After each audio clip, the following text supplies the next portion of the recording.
Okay, check this out. This is wild. Back in 1939, Australia couldn't even build a basic aircraft engine. Zero. We could fix them, sure, tear them apart, replace stuff, get them running again. But make one from scratch? Forget about it. But get this. By the time Japan surrendered in August 1945, Aussie workshops had cranked out over 3,000 airplane engines. Not put together from kits, not just assembling parts. We're talking built. Machined the crankshafts, molded the cylinder heads, tuned up the superchargers, the whole shebang. Quick one before we continue. Drop a comment. Where are you watching from? Sydney? Melbourne? Somewhere else entirely? I'm curious who's actually interested in this stuff. Right, back to it. That number, 3,000 engines, is already pretty crazy.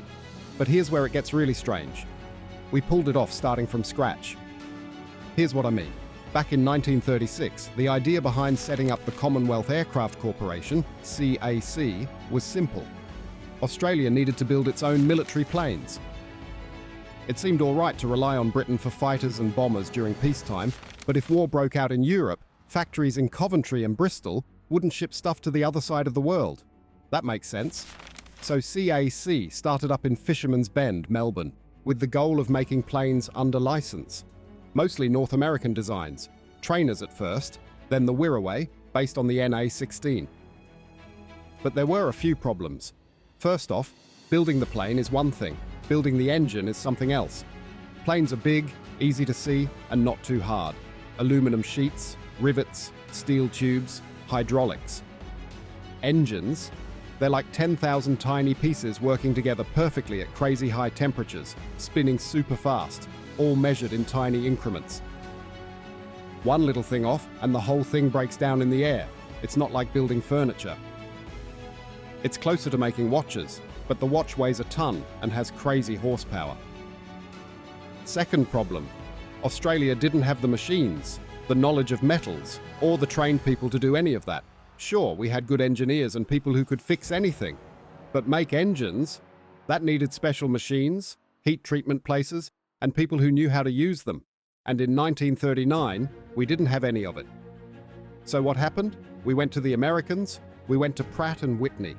In 1939, we made a deal to build their twin Wasp engine, a 14-cylinder radial engine that was powering everything from Douglas DC-3s to some B-24's Liberators, a reliable thing to have.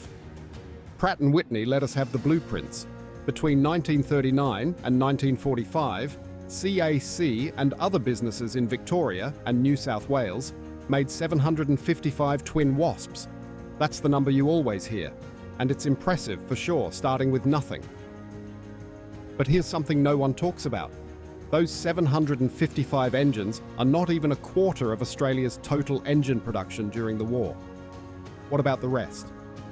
Over 2,200 engines made for Australian-designed planes and other allied types. Inline engines, radials, different sizes, different cooling systems, all sorts of differences.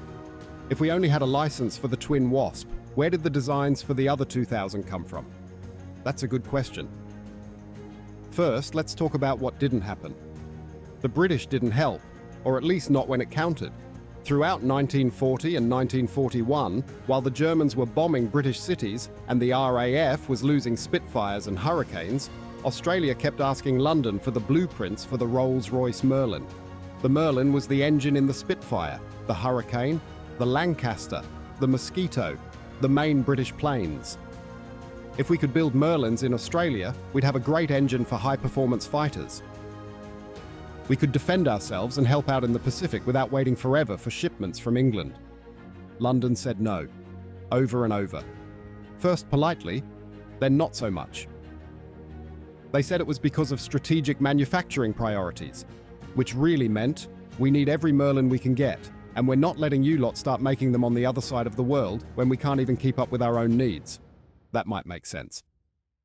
But they kept saying no in 1942 and 1943, even after Britain wasn't in as much danger, and when it was obvious that the war in the Pacific was going to be a big deal, that Australia was stopping the Japanese from cutting off Allied supplies.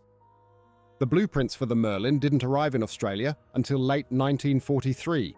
By then, we'd already been building engines for 4 years. So what did we do? We made our own.